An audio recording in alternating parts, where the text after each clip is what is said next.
নাজিৰাত সংঘটিত হৈছে নিৰ্বাচন ক্ৰান্তিক হিংসা। বিজেপি নেতাক বাটাকুচি ধৰি অচিনাকি যুৱকৰ দলৰ হুংকাৰ দিয়াৰ অভিযোগ। বাইকৰ পৰা নামি যুৱক কেইজনে লাঠি লৈ অহাৰ অভিযোগ উত্থাপন কৰিছে বিজেপি নেতাগৰাকীয়ে।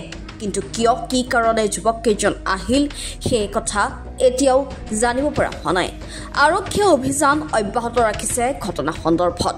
চাইডৰ পৰা আহিছিলো মই চাইডৰ পৰা আহি থকা অৱস্থাত লিগিবিখি হস্পিটেলৰ ওচৰতে এখন কোলা স্কৰ্পিঅ আহি আৰু বাইক তিনিখন লৈ পিনি আহি মোক আগুচি ধৰিলে। আগুচিটো কৈছে বিজেপি লিডাৰ কি দেখাইছে নি বুলি কৈ ৰড আৰু লাঠি লৈ নামি আহিছে। নামি অৱস্থাত মই মানে অকস্মাতে মই কি কৰিম কি নকৰিম অৱস্থা সেই ভয় মানে মই কোনফালে কেনেকৈ বাচিম মই সেই ভাবি থাকোঁতে সেই টাইমতে এই গড়ালি চাইডৰ পৰা এখন গাড়ী আহিলে। গাড়ী লাইটৰ পোহৰ দেখি পিনি সিহঁতি স্কৰ্পিঅ'খন উঠিলে। সেই স্কৰ্পিঅ' উঠাৰ অৱস্থাতে মই বাইক ষ্টাৰ্ট দি পিনি মই সক্ষম হ'ল নেকি গাড়ীখনৰ নাম্বাৰ চাব? নাই মই নাম ল'বলৈ মোৰ সেই মুহূৰ্তত মানে ডাইৰেক্ট কৈছে বিজেপি লিডাৰ বুলি কৈছে। আপোনাৰ নামটো? মোৰ উৎপল বৰুৱা। আপুনি কোনটো বিজেপি দলৰ? বিজেপি দলৰ মই মণ্ডলৰ বিষয়াটো। আপুনি কি কিবা কেম্পেইনিঙত গৈছিলে নে কিবা? মই কোনো কেম্পেইনিঙত যোৱা নাই। মই কি কামত গৈছিলে? মই নিজৰ চাইডৰ পৰা আহিছিলো। মই লক্ষ্মীজান চাইডৰ পৰা। সময়টো কিমান হৈছিলে তেতিয়া? প্ৰায় 10:15 হৈছে। হয়। আৰু আপুনি যে ক'লে যে গাড়ীখনত যিকেইজন ল'ৰা আহিছে যে আপুনি কংগ্ৰেছ দলৰ বুলি কৈছে, আপুনি কেনেকে গম পালে কংগ্ৰেছ দলৰ? নহয়, এইটো আমাৰ দুটা দলেই আমাৰ ৰাজনীতি খেলিছে এতিয়া। আপুনি কংগ্ৰেছী বুলি তেওঁলোকক চিনাক্ত কৰিছে নেকি?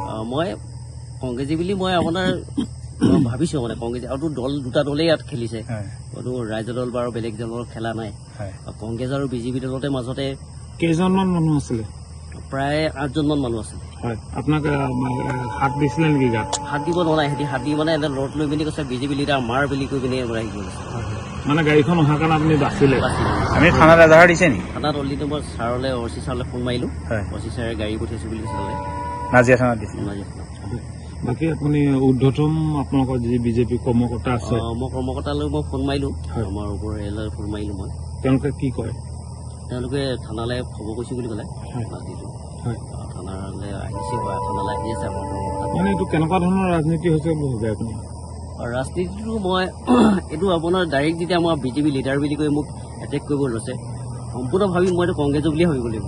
হয়, নহয় মই সেইটোলৈ ক'বলৈও যোৱা নাই। মই আপোনাক স্পষ্ট প্ৰশ্ন সুধিব বিচাৰিছো যে আপোনাক যে ধৰক এনেকুৱা কৰি পেলাই আক্ৰমণ কৰিবলৈ চেষ্টা কৰিলে মানে তেওঁ তাকে বিশদভাৱে কিবা এটা ক'ব নেকি?